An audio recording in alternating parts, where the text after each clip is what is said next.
Chugga chugga choo choo, all aboard the choo choo train.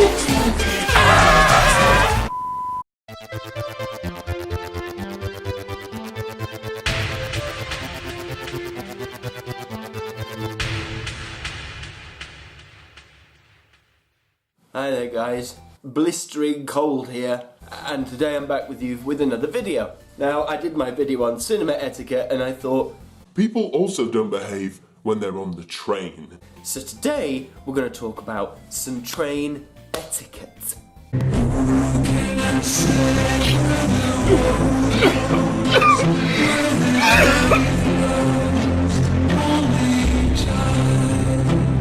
And if you're wondering what this is a hat with some hair extensions on it. I used it in a show once, but it happens to be the colour of my actual hair, so it looks kind of creepy, but I'm going to rock with this look for the rest of the video because I'm so ill, I couldn't be bothered to... You get the idea. Anyway, let's get on into it. So the first thing I want to talk about is volume. Volume on trains is not necessarily a problem. We all have freedom of speech. We can all say what we like. Of course we can. It's a free world. It's not a free world. But in the United Kingdom at least we have the right to say whatever we want. But it does cross a boundary when your conversations literally revolve around, Oh yes, I went to Blackpool and I'm gonna get me some something like that. Basically conversations that are too loud that nobody, apart from your deranged friend who's accompanied you, does not want to hear. But you know what? If someone comes up to you and says, "Excuse me sir, could you please quieten down a bit?" That's a fairly polite, thing to say. But the amount of people who get very aggressive and they respond and they say, "You're blocking my freedom of speech. Why can't I say what I want? What's your problem, mate? And night, you come at me." I don't know who I feel like more talking like this, either a homeless man or Big Shack. 40 degrees, that man's not hot. But yeah, basically what I'm trying to say is if someone comes up to you and says, "Can you just please quieten down?" for whatever reason, a valid, justified reason, then just have some courtesy and go do that. Language is another one I want to talk about as well. Now, I'm not really against language, I use it myself, although I have to censor it in these videos, otherwise limited ads. But there's a lot of the times when I hear a conversation, and it's usually a group of lads, don't get me wrong, I'm sure girls do it too, but it's usually a group of lads,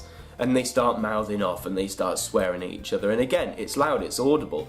Most people don't have a problem with this, but sometimes parents do. Parents who have brought their extremely young children, and they don't want them to hear all this swearing at that age. So again, if a mother or a father comes up to you and says, "Excuse me mate, can you please not swear? My 4-year-old kid's back there and I don't want him to come home and start saying, you moron." So I think it's just about respect. If someone asks you politely not to do it, then just don't do it. And the final bit on this, I don't want to harp on about it though, is the quiet coach. I don't use the quiet coach often, but it's named quiet for a reason.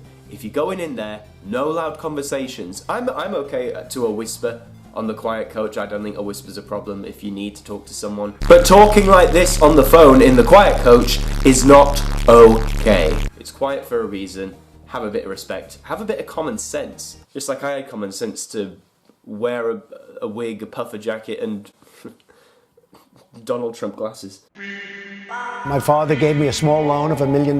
China. My father gave me a small loan of $1 million. China. And the next issue I want to talk about is overcrowding. We've all been in those situations where a train has been delayed or it's been postponed to another time, and then there's a massive rush. People are sat in the aisles. People are sat in the vestibule areas. People are perched on the luggage racks. It's a mess. So in all this mess, I think it's up to everyone on that train to do their bit to make sure everyone gets on so everyone can get home and be at least somewhat comfortable. What you should not do is basically be about it.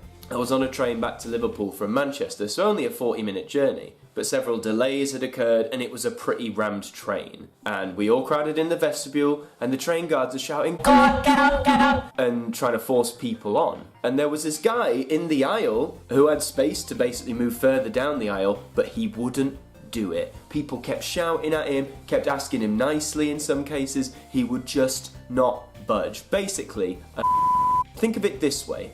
You're all on the train together. There's nothing you can do about it. If it's overcrowded and you haven't got a seat, tough. If you need one, ask someone politely. 9 times out of 10, if you explain your needs, if you have, I don't know, weak knees, or if you can't stand up for very long, then 9 times out of 10 people will actually be kind and let you sit in their seat. What you should not do is stay in the aisle and not move, or in some cases actually not use the toilet. And I know that sounds quite odd, but on this same train, it became clear that the toilet compartment had space for maybe 2 or 3 people, and so when we got off at another platform, more people piled on, and I escortedly put myself in the toilet area, and they were still struggling to get people on, so I said to this guy in front of me, hey, like, just move in here, the door's open, so it's not like we're going to be locked in here.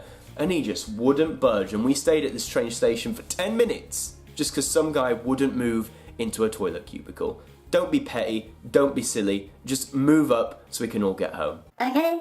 Third point I want to talk about is alcohol. Do I have any alcohol? I just tried to find a bottle of beer, but all I have is Prosecco. So imagine I'm your typical guy who's coming on with all his mates and some booze. Well, let's have some Prosecco, eh? And so people with alcohol, often they'll drink too much, or they already have drunken too much, and they just become a nuisance to everyone around them. Alcohol is sold on trains.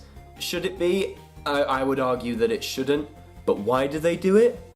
We've got to have money. Just, if you've had a bit to drink, just know when to stop when you're getting on a train. Don't make yourself the target of hate from pretty much every other passenger on that train.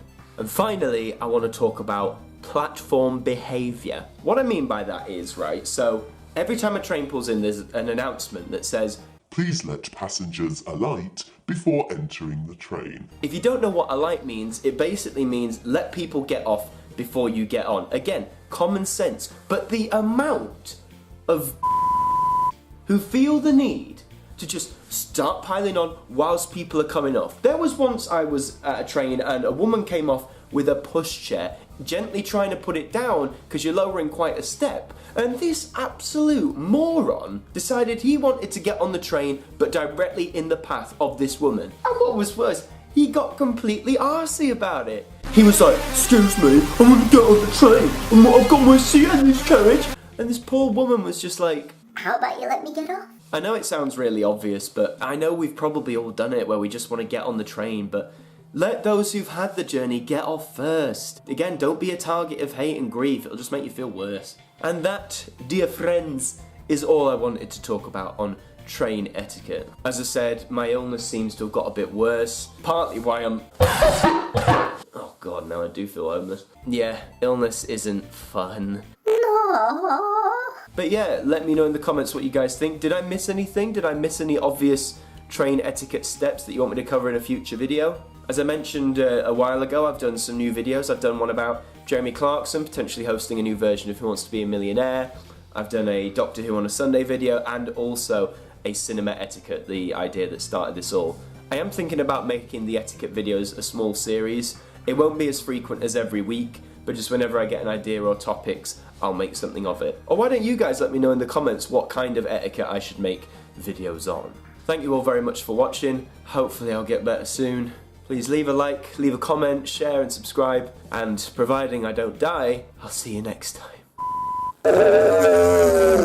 Oh, look at my luscious locks. Gordon was resting in a siding. Sometimes he thought, it's really tiring to be such a large and splendid engine. One does have to keep up appearances, so...